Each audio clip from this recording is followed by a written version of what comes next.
If He Had Been With Me by Laura Nowlin. Chapter 24. Finny and Sylvie aren't the only casualty of Christmas break. Mike dumped Angie. The first day of the semester, she cries in the bathroom during lunch.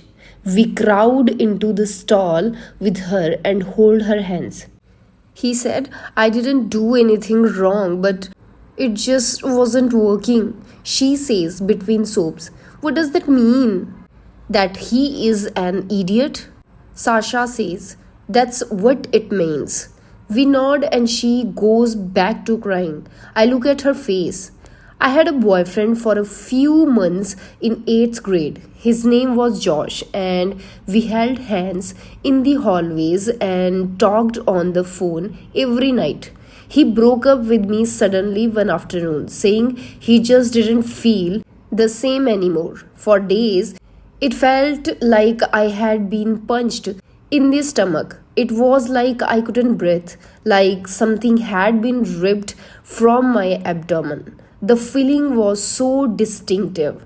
It was different from any other kind of sadness I had known before or since. Watching Angie cry reminds me of that feeling. It's like smelling the pungent flavor of a sickening food I had once eaten. I never want to feel like that again.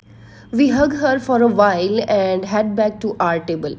Finny and Sylvie are still sitting at the same table with the rest of their friends, but they aren't sitting next to each other anymore.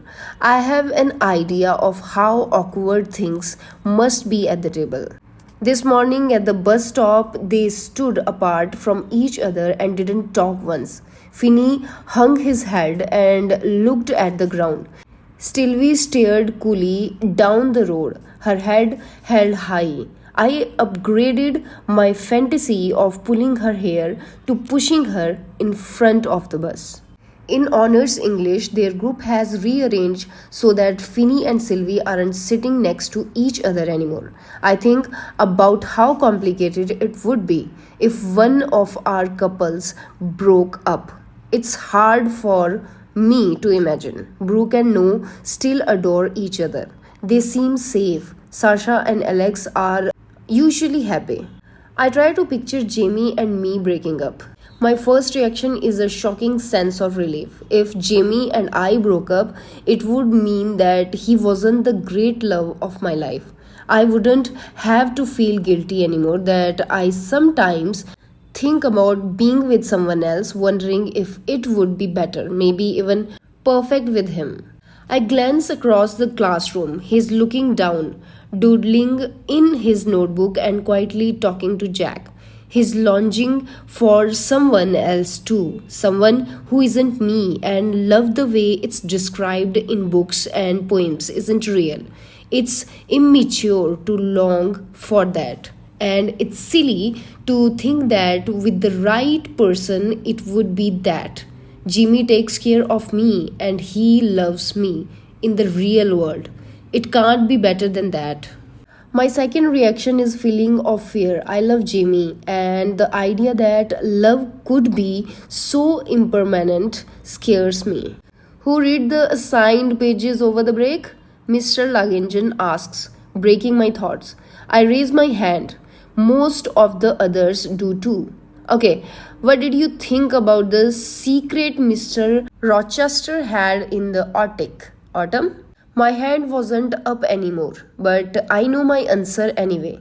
Mr. Laganjan usually calls on me first to get discussions started. I knew there was something strange going on, but I didn't expect what happened. I seriously almost dropped the book, I say. And then I was so upset that I couldn't sleep. I kept waking up so mad at Mr. Rochester. I was so upset I couldn't sleep? Alexis says behind me. Several people, including Sylvie, laugh. Mr. Laganjan gives them a look. I'm not sure if I should still want Jane to end up with Mr. Rochester anymore, I continue. But I do anyway. Why is that? Mr. Laganjan says. I pause for a moment, struggling to put the feeling into words.